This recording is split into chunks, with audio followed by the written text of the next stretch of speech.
Hello, everyone. Today I have a most beautiful and fabulous and fiery guest, and her name is Shelley Paxton. And I have been fangirling her for a few years. And she is a friend of this podcast, Bronwyn Saglim. Bronwyn, I always mess up your name. Bronwyn Saglim Benny. Bronwyn Saglim Benny, but she's just Queen Bee to us here on the podcast.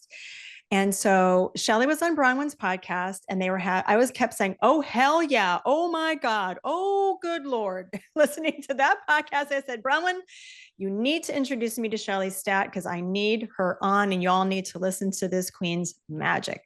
Shelley, welcome to the show. I'm so glad to have you here today.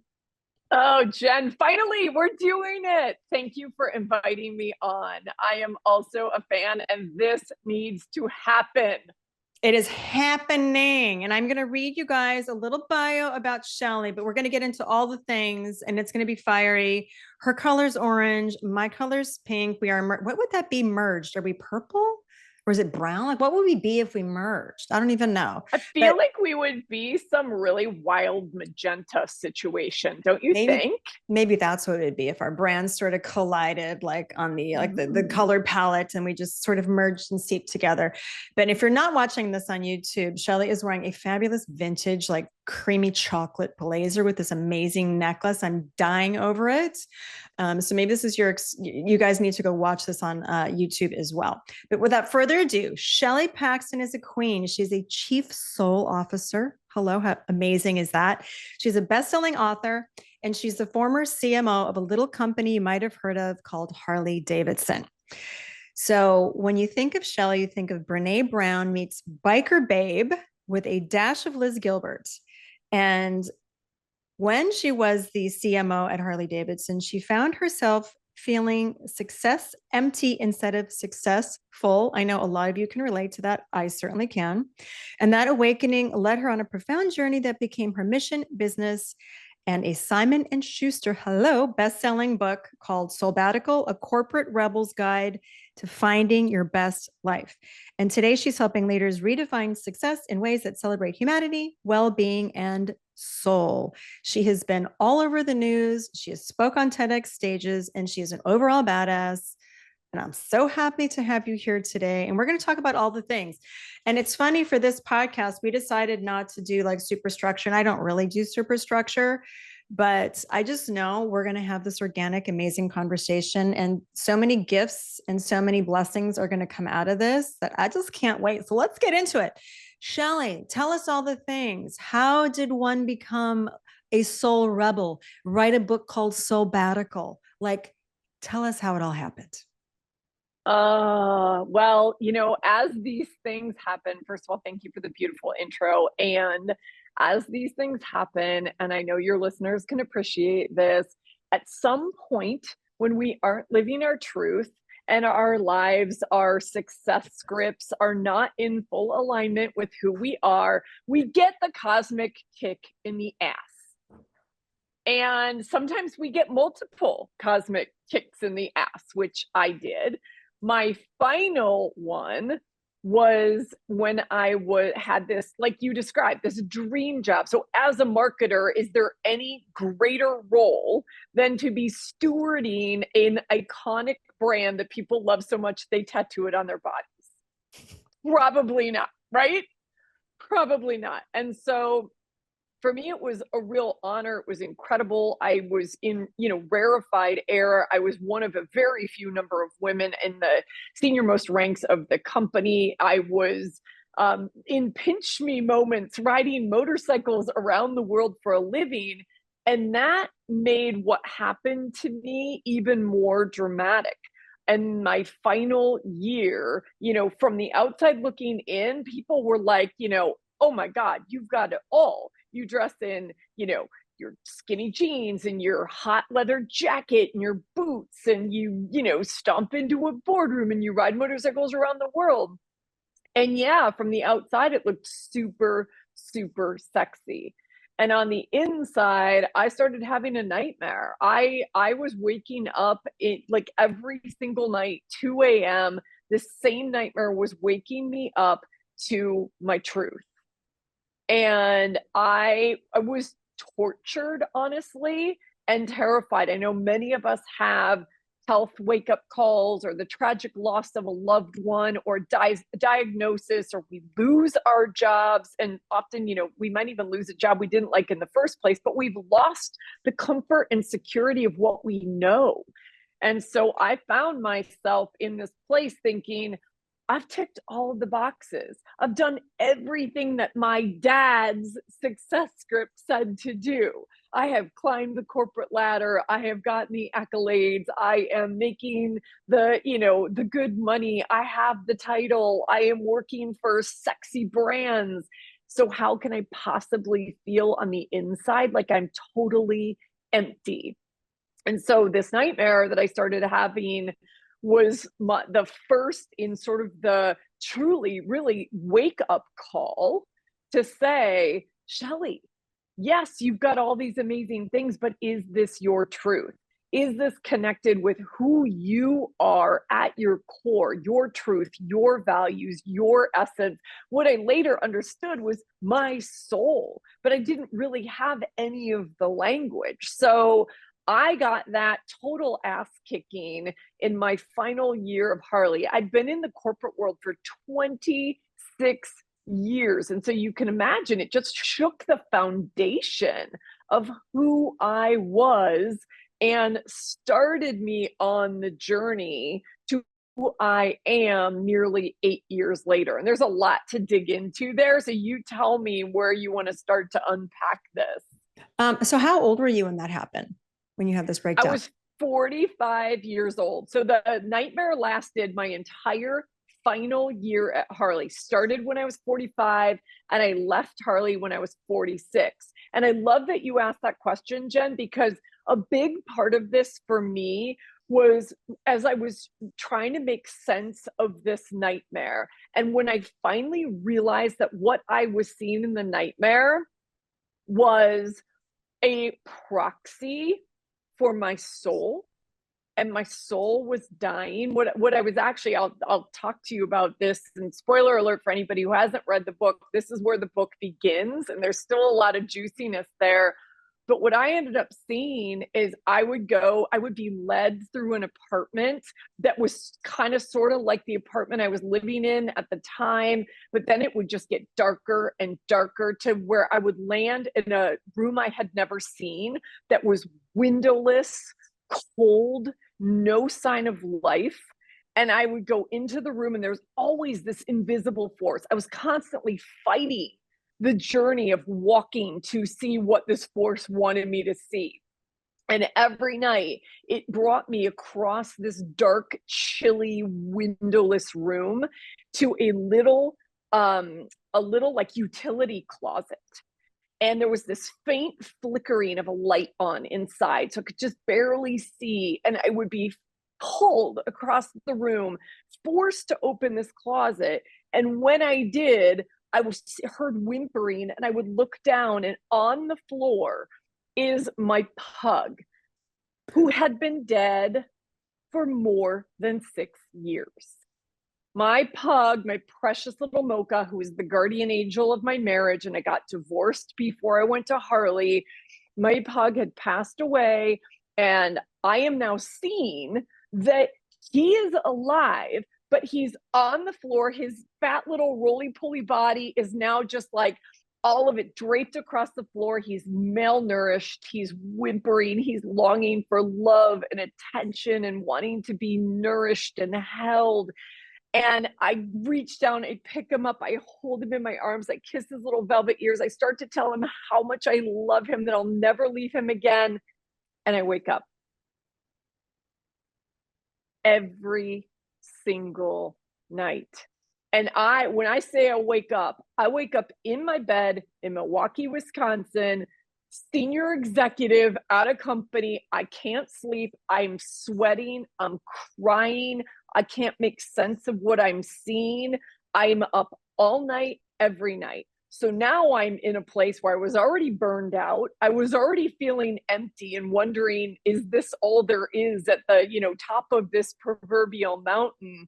And now I can't sleep because my soul and the universe are conspiring to help me understand that mocha is a proxy for my soul, and my soul is malnourished and neglected and longing to be held and nourished. And when I finally figured that out months later, that was the beginning of me knowing something had to change. And one of the pivotal moments to the question that you asked was, I was like, what if I still feel this way when I turn 50? What if this is even worse and I am a shell of myself, feeling empty and basically, kind of posing in the world because people say this is what success looks like. And I knew that that was not who I was, that wasn't my truth, and that wasn't where I was hell-bent on making sure that wasn't where I was going to be when I turned 50. And fast forward, we can come back, but fast forward, I made a decision 6 months later, after I figured out this nightmare, I end up leaving Harley. And when I turned 50, I had just published my very first book. My book came out 2 weeks before my 50th birthday, and I was able to share this entire journey and this story and this opportunity to rewrite your own script of success with the world. Okay, so there's a couple things we've got to unpack here. One, like when you said pug, I just need to sidebar everything because I'm a pug mom. I didn't know that. I know. When you said pug, I'm like, oh, okay. So I love you even more now because we are a special type. Yeah. I don't know if anybody has pugs listening, but I have Ollie and I've got Oscar, my other one. His ashes are down below. You can't see him. He's off camera. So Oscar's down there, my first baby. And I've got Ollie. Pugs are very, very special. So I can't imagine having this dream of any type of dog, but much less your sweet pug telling you that that was your soul. So I like really related to that. There's so much there. So I too had my own burnout. My audience has heard this ad nauseum. There's a podcast episode dedicated to it. What I'm wondering and what you're seeing with all the people you've been talking to, because you've gone through that burnout, you had this like coming to Jesus, like, and I know this happens. If we don't pay attention to us, then the body starts to break down. Things start to happen till we cannot ignore it anymore. And that's what happened to me. Do you think that this happens to most of us? I'm just going to say, especially women, when we kind of hit midlife, mid-40s, it's exactly when everything blew up in my life because we had just been, and you said it, playing by these rules, told what was supposed to make us happy, like marriage, check, climb the corporate ladder, just house, cars, kids, whatever you added in there. And then you wake up and you think you should be happy. Mm-hmm. And people want to pay you for things. And all you want to do is cry and crawl into a hole and not have anybody talk to you. I mean, that's definitely where I was. Sounds like that's where you were. So do you feel like it's this big inflection point? Like, what do you think happens to us? Yeah, I think I have done so much work and so much reading on this from the day of the nightmare to where we are today having this conversation. And one of the most profound things I read along the way, and I feel like there are two versions of this. One was stated by Carl Jung, and the other one more recently I read by Father Richard Rohr. The general idea is this. When we kind of hit this midlife point, we're in this inflection point where we're shifting from the ego being our primary operating system to the soul being our primary operating system, right? And so that shift from ego to soul, I didn't understand it when I was going through it, but I can see it so clearly now in the rearview mirror. And as I have understood and done the work and interpreted this and wrote my book, I'm like, that's it. I also think we become, as we start to listen more deeply, I think we give ourselves a little bit more permission to listen to, oh, wait a second. Our soul is going to make sure we're listening to it. It is going to find a way. That's where the cosmic kicks in the ass, right? It is through what, like we said, like what is happening in your body. Our bodies break down. We emotionally, mentally break down. There is it's no surprise to me, and it's no shock to me that we have the mental health crisis happening. I read another stat that just today, that mental health leaves of absence have increased 300% since 2017 to 2023, and 69% of those are being taken by women. And it breaks my heart. So yeah, when we start to get the signs, we can't ignore them. Our bodies and our souls in the universe are going to make sure that we listen. And I think there's another crucial thing in what you said. So not only are we shifting, we're being forced, we're being nudged. I always say, like, your soul whispers and then it shouts and then it hits you with a 2x4. Yeah.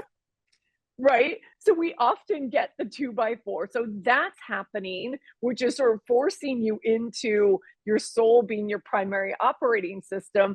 The other thing that's happening is we start to become aware that we're shoulding all over ourselves. So you said that word, the shoulds, and we start to see that the shoulds are what our script has been based on up until this point. And so a big part of my journey and my work has been around releasing or shedding the shackles of should. And when we start to see how many shoulds are just at the foundation of how we are living, and that it's not actually our truth, it's someone else's truth. We've often been conditioned to believe, and that most of it is the shoulds. To me, that's a game changer. And that starts pushing us in the direction of listening more deeply to our soul and allowing that to emerge as the operating system. I think you just said the title of this podcast, and I'd be surprised if it's not called Releasing the Shackles of Should. Because yay! That is so powerful. I've heard about this, don't should all over yourselves, but like releasing the shackles of should. It's so important because you said something too about like the ego making decisions versus the soul making decisions. And it's really hard to separate. I was actually just talking to a client earlier and I think it speaks like following the joy, which is following your soul and following what lights you up and having the courage to be led in that direction and to follow that. So one of the questions I want to ask you, first of all, you had your breakdown, you obviously wrote the book. So the in-between, when you quit, were you like, did you go on retreats? Like, what was the process that you went through? Because I want everyone to hear this. They've all heard what I did, but I'd love to hear what you went through to kind of get to the other side. Yes, so much more than we have time for. So let me give you the highlights. And if this is interesting at all, you can read the book and follow my work and dig more deeply into it. Here's the thing. So my book, you read in my bio, it's called Soulbbatical. And one of the most profound things is when I decided that I needed to leave Harley, when I was having that nightmare, I finally understood what the nightmare was telling me. And I felt this deep longing to reconnect with myself and my soul. I was kind of looking around me going, I don't have any role models for this. I don't have any mentors for this. I don't see anyone else doing this because I was surrounded by people like me. We were all doing, following the script we were handed. We were ticking the boxes of traditional success. And we weren't asking ourselves, like, I believe now success is a feeling, not a checklist. And I didn't know that at the time. So here's the funny thing about the word Soulbbatical. I was tortured about how to explain to the world why I was leaving Harley, because everyone in my family and even those closest to me in my community were like, you're nuts. No, actually, you're more than nuts. You are batshit fucking crazy. No one leaves a job like being CMO of Harley-Davidson. People would give their limbs for that role. And it says so much about how we think about success, because it's like, well, you're standing on the mountaintop. Why would you leave it? Well, why I would leave it is because when I got to the mountaintop, I felt success empty, not success full. I didn't find full. I wasn't doing the things that were my version of full. And so I was tortured around this idea of, how do I communicate this? And of course, I'm a marketer. I grew up in the advertising and marketing business. So I was like, I need to find a way, like a handle, to help people understand. And I swear to you, Jen, I woke up one day and it was like a love note on my bedside table. And I was like, oh, I'm going on a Soulbbatical, because it's not a vacation. I am not just going to go lounge on a beach somewhere. It is not a sabbatical, which is, professors take, and it's this very formal thing. I am doing this thing where I am taking time away, unpaid, to reconnect with my soul. So I merged these words together. I came up with this, this imaginary term, and I was like, that's what it is. I'm going on a Soulbbatical. I don't know if I said I was going for a year, but I gave myself permission to say, at any point I can course correct. At any point, if I'm like, this doesn't really feel right, or maybe I need more time, maybe I need less time. So that's where it started. And I knew I was christening myself Chief Soul Officer. And I'll be really honest, that came because I then realized, not only did I communicate it to Harley and I started to communicate it more broadly, I had to put something on LinkedIn. This is how much I cared about titles. I was so title sensitive that it was like, what am I going to tell the world, and what am I called? The beauty in creating this title, Chief Soul Officer, which to this day is the most important and most powerful title I've ever held. It is the one I will keep until the day I die, because I now understand that it means I have this responsibility to be true to myself and to listen deeply to my soul and to allow it to guide me in whatever I do. And so these were two gifts. Now, the funny thing is, when I say this at the beginning of the book, when I came up with this idea of Soulbbatical, I truly thought it meant leaving your job. And now that I've gone through, and I'll talk a little bit about what it looked like to go through, I understand that it's about finding yourself. It's not leaving your job, it's finding yourself. And I love language, and you'll find this out. If you start to follow my work, you'll know I love to make up words. It is one of my great joys in life. And I actually wrote well, for this word and many others, I wrote a definition. So the definition of Soulbbatical is a way of being in full alignment with one's truth. It's a conscious choice to live and lead with greater authenticity, courage, and fulfillment. And I think the key there, at least the way I choose to live and what I offer to everyone listening to this, is intentional way of being. Right? I think that's so powerful. I wake up, listen, I'm human. I find myself caught in these same cycles again and again. I find my ego fighting with my soul day after day. Of course I do. And I've created more awareness around it, and I have more tools to really reconnect with my soul. And I make very intentional choices. And I'd love to talk about some of the choices that I make, because these are practical tools that I think can help your readers if they're feeling like, holy shit, Shelley, I'm in this right now. I make these intentional choices day after day. And I think that's what's become so powerful about this idea of Soulbbatical is I now say, especially in my keynotes, I quit so you don't have to. Like that is, in fact, I've made that the title of my keynote for a few stages in the fall, but that's my gift. I want to pay forward what I've learned from the work that I've done and the tools that you can use in your life right now in this moment that aren't like, tomorrow I'm waking up and I'm quitting my job. no, how about we take some baby steps? Because they believe that every badass accomplishment is a series of tiny steps. So let's talk about some of the tiny steps we can take. Oh my gosh, I love all of this. And I love the fact, would you title your keynote? I quit so I you quit don't so you have don't have to. to. I think for so many women, because we've got women who are in corporate jobs listening, or women who are a lot of entrepreneurs, or women looking to pivot or start something new and they haven't done something for a while.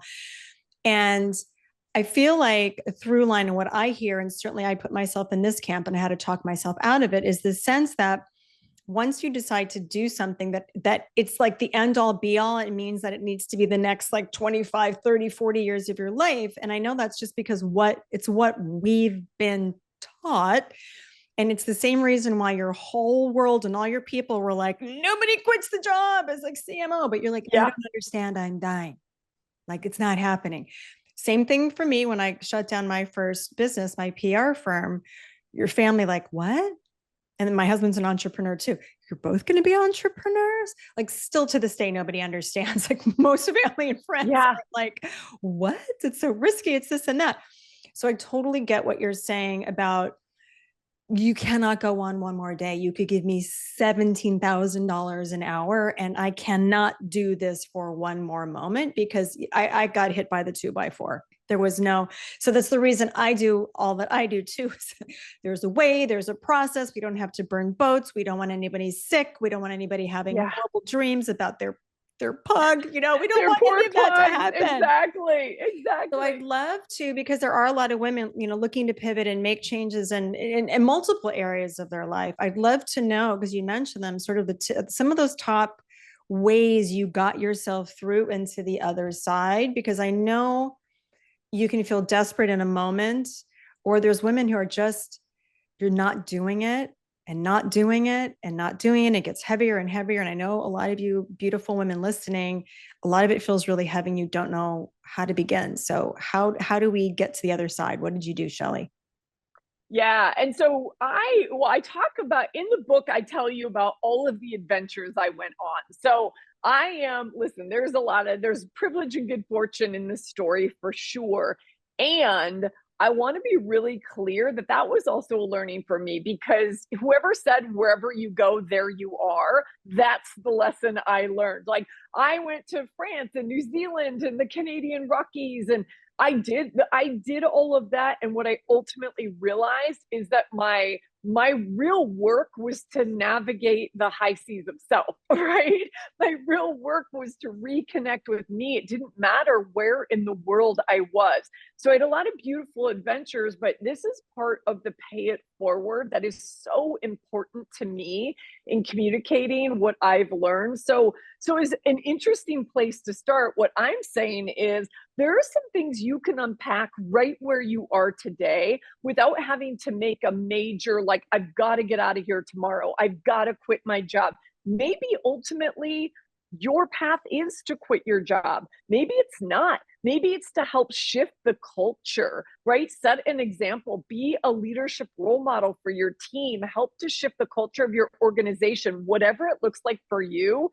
Here's a great place to start. So one of the things that I would say is I'm going to do two things that I think would be relevant that both lead to like little exercises. One, on the topic of releasing the shackles of should. One of my favorite exercises is to kind of do an energy audit.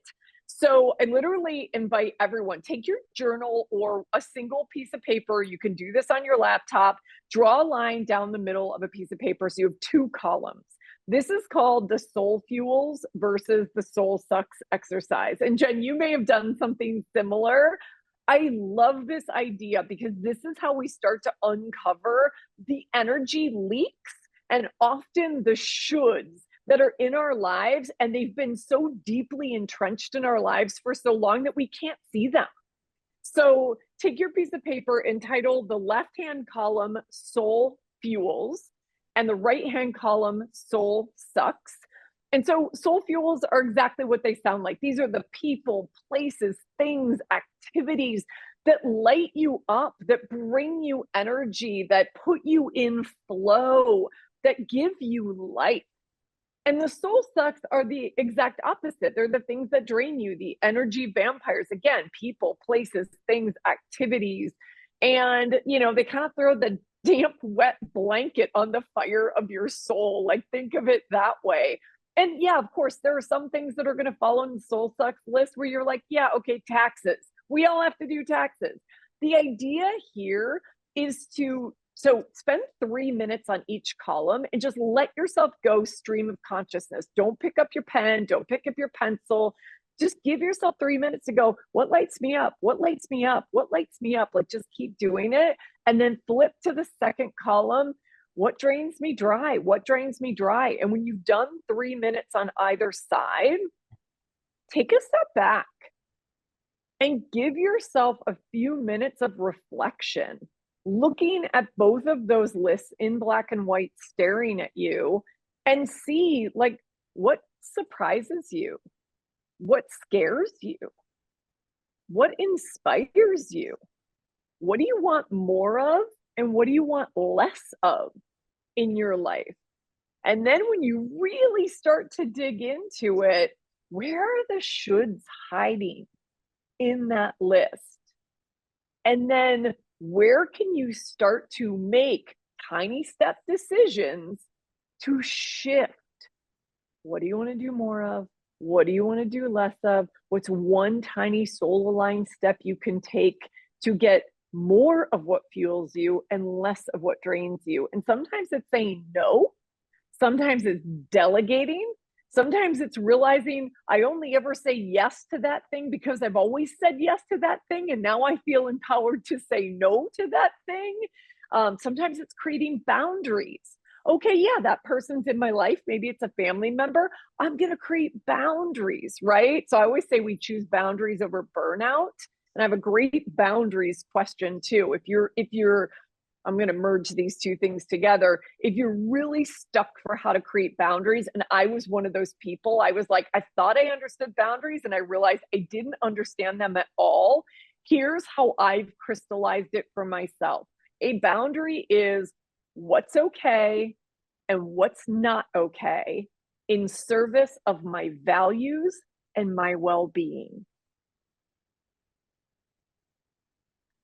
Ask yourself that question, and the what's okay, great. The what's not okay, start to create some boundaries around that. And then, yeah, it takes courage to have the conversations to put those in place, but that is already going to start shifting you to feel more energized and more aligned in how you're showing up in your life and what you have energy to do. So that's a lot of stuff right there, but those are super, super practical, important pieces that I still use every day in my life. That was amazing. So it was the soul sucks. And what was the other one? Versus the soul fuels. The soul fuel. The soul sucks versus the soul fuel. I love it. I think boundaries, let's rip on boundaries really quick, because I think this might be the hardest thing for most women, because we give. And you said this before, and there's all this stuff that we've been doing, and we've been doing it because we've just been doing it, and we don't actually question that we're doing it. And I've woken myself up out of a stupor. Like, why am I cleaning my house and doing all this when I have 3 teens home from summer? Like, get to work, kids, get to work. That's just one small thing. I know for a lot of women in the workplace, running their own businesses, a big boundary is over servicing, over delivering at work.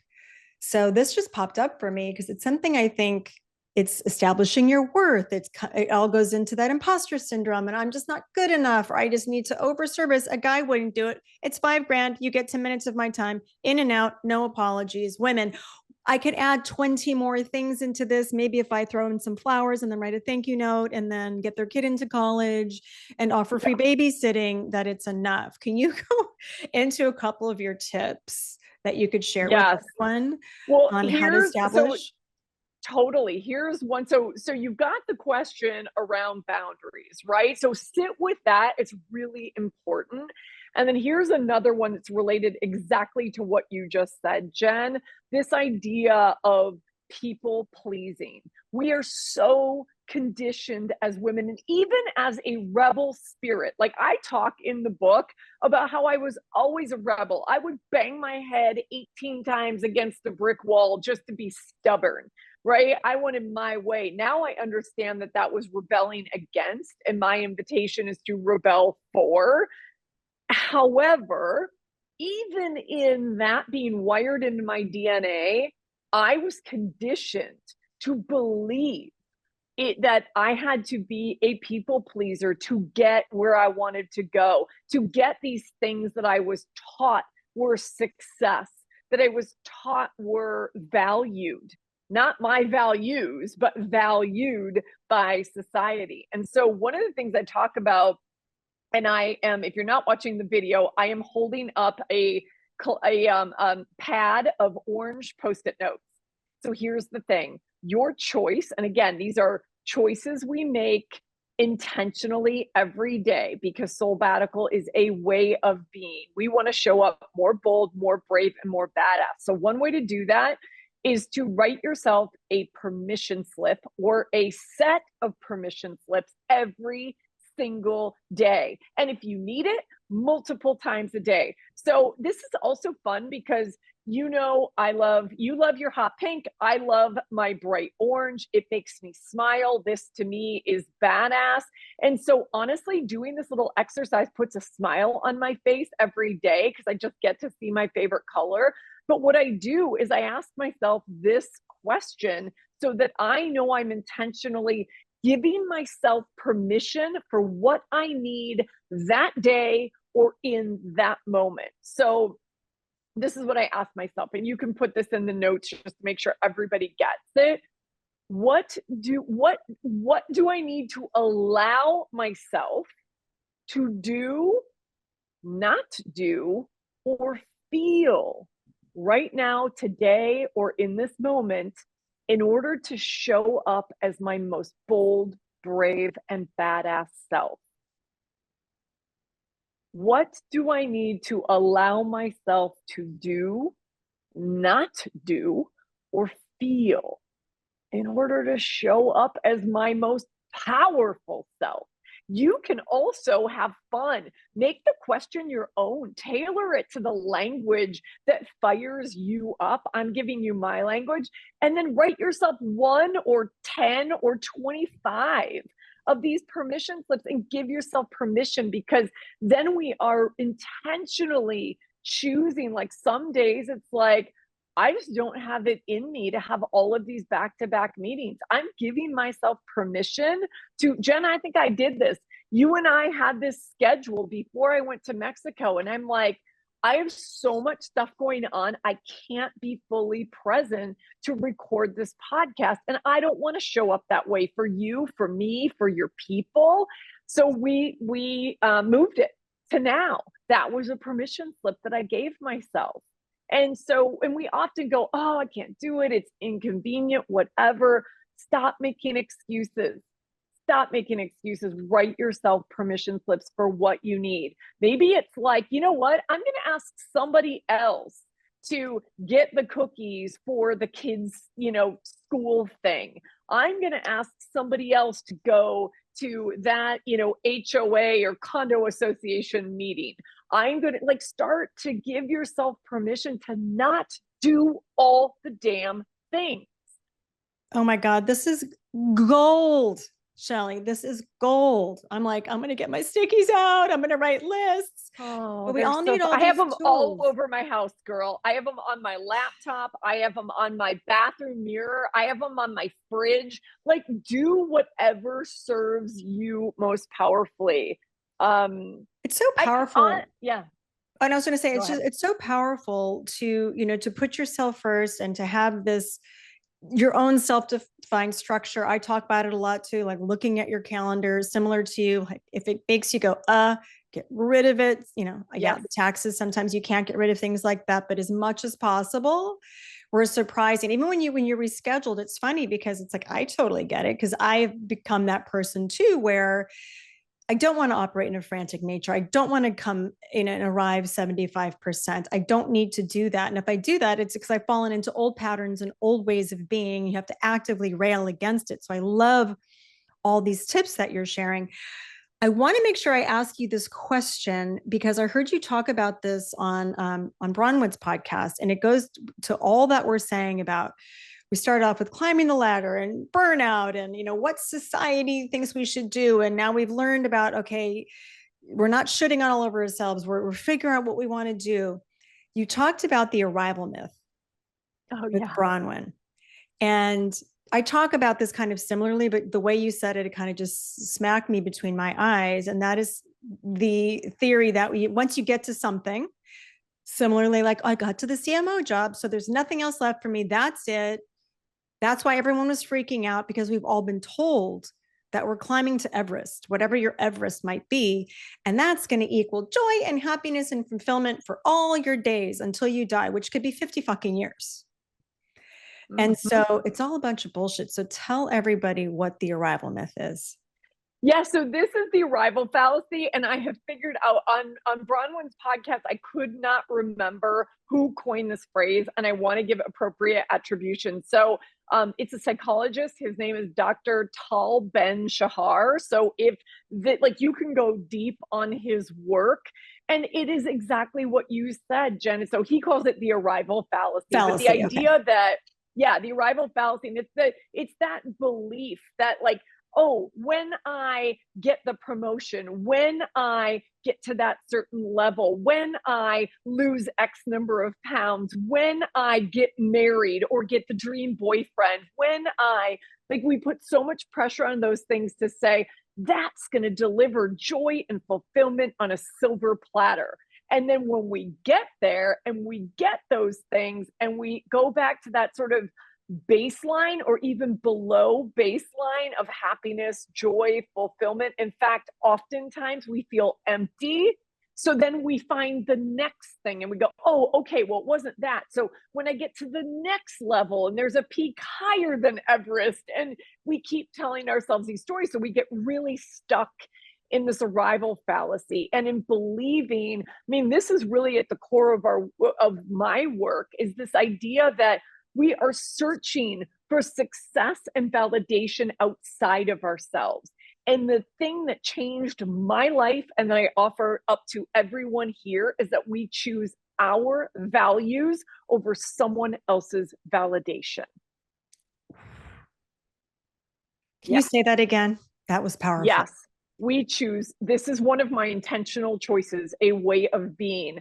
We choose our values. I'm going to say this in I, because I want everybody to repeat it as I choose my values over your validation.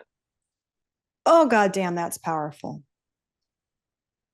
And I know how hard it is. I'm not sitting here like all smug going, I got this all figured out.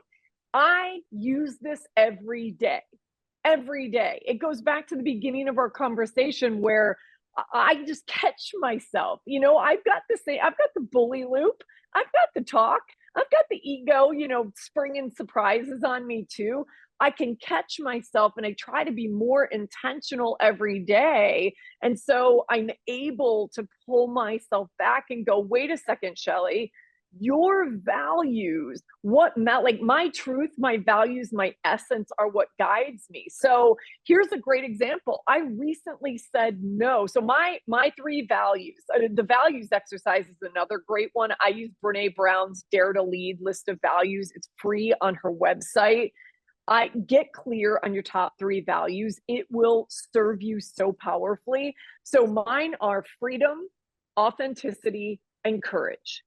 Which if you know me or you know anything about my work, you're like, well, duh, of course they are. But it wasn't clear to me before. It wasn't. Now I live so powerfully in service of those values and my truth. Well, those values are my truth, that I make every decision in my life. And when I don't, I know I'm out of alignment and I can see things starting to go off the rails. So very recently, I was asked by somebody who I really admire, who's very big in the speaking space, and keynote speaking is a bigger and bigger part of my business. And he said, I want you to do this particular thing with me in Chicago. It's your backyard. This would be great. It's a way for us to start working together. And I was like, sign me up. That's amazing. I can't believe this person called me. And then when he sent me 3 weeks before the gig, he sent me the details, the client, and what I was being asked to do. Now, I thought he understood my work enough to kind of go, oh, this is going to be perfect for you. It was a total disconnect. And so I stood back and I went, you have a choice. Like, you either say, if you continue on this path, you have to knowingly do it completely out of alignment. And I've made a commitment to myself that I don't show up out of alignment. And so I went back and I had a very courageous conversation. And I said, I have authenticity tattooed on my forearm. My forearm says, authenticity is the truest form of rebellion, because the world wants to put us in a box. And the best thing we can do is show up in our truth. And when you show up in your truth, you are a rebel rebelling for what matters most to you. And I went back to him and I said, I live in service of my values. I live in service of my truth and my mission. And I can't in good faith stand on that stage, even though I am dying to work with you. I hope this leaves the door open. Like, please find somebody who's better suited for that. And I hope this leaves the door open for future collaboration. And I just cried a little bit and I held my breath. And what I got back from him, to me, speaks the power of us standing in our truth and our values. And he said, it is so rare that you see this kind of courage and integrity in the speaking business, let alone in business in general. I want to work with you even more now. The door is open for collaboration. And I was just like, it works. But yeah, I mean, this is it. That gave me chills because it's the truth. And imagine, like, oh God, yeah. Authenticity is the true way of rebellion. And that's one of my messages too. That's what you're not too fucking old, and stepping into your power and showing up as your truth self and not caring what people think and being true to your mission. Oh my God, what you have dropped today is so powerful. There's so many like peel away quotes and lessons. There's probably like a mini ebook that could be created from this conversation today, because it's just so juicy and rich. And thank you so much for being on the show. I have just a couple final questions to ask you, because I could really talk to you for 5 hours. Literally. We'll do a to be continued one day, sister. And I hope it's in person. I know. We'll make it happen. I have family in Chicago, so it's not totally out of the realm. Throwing that out there. So I ask all my guests this: what do you think the best thing is about being in midlife? Oh, the wisdom. I think it's the wisdom that we have from experience. And I truly believe, especially as I sank deeper into kind of this shift from ego to soul, like that wisdom and that trust, and believing that all of my experiences led me to this moment. So not beating myself up about decisions I've made or the path that I've taken, no matter how bumpy, no matter how curvy, no matter how loop to loop, no matter how many times it made me nauseous and, like freaked out, really trusting and believing that it led me here. And now I get to make these intentional choices to show up more bold, more brave, and more badass in my life. And just trusting in that wisdom. I love that. Okay. Now every guest finishes this sentence, and I can't wait to see what you say. So you're now, I used to have it be, I'm not too fucking old too, but I'm changing it so you can shout out to the world, because I want this to be the last bit of your big rah, advice, your spirit to leave my listeners with before you depart. So I want you to finish this. You're not too fucking old too. You're not too fucking old to rewrite your script on your own terms. Mic drop. I love that. Oh, it's been so fucking fabulous chatting with you today, Shelley. I knew it was going to be amazing, and I just want to talk for 5 more hours. But tell everybody where they can get the book, where they can find you and lap you up on a daily basis. Oh, thank you. Thank you. Thank you. Yes. So my website is shelleypaxton.com. So that's the easy place for all the things, speaking, books. My book, you can find both in hardcover, paperback, in audiobook, all the formats on Amazon or wherever you buy your books. I am on LinkedIn. My 2 platforms, my playgrounds are LinkedIn. So I'm Shelley Paxton. Please follow, connect with me. Happy to play there. And also Instagram, where I'm at the Shelley Paxton. And I'd love to get in conversation. I would love to learn from each other, inspire each other, and be on this badass journey together. I love this. I love it all. So Mike, I have one final question for you. I wanted to ask you this before. What's next for you? Is there another book? What's your next thing? Yeah, 2 things are happening right now. One is, I know there's at least a second and a third book.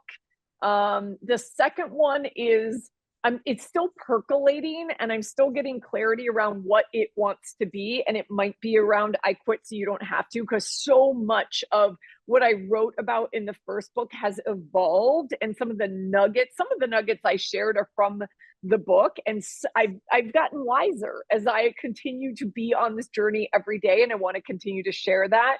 So there's that, a book number 2 that I'll write probably starting later this year, definitely into 2025. So stay tuned. And also a workbook. So I am in the process of doing a companion workbook called What Are You Rebelling For? A Soulbbatical companion that I'm going to self-publish alongside, and I'm going to self-publish that you can literally use as you read Soulbbatical. And that will be before the end of this year.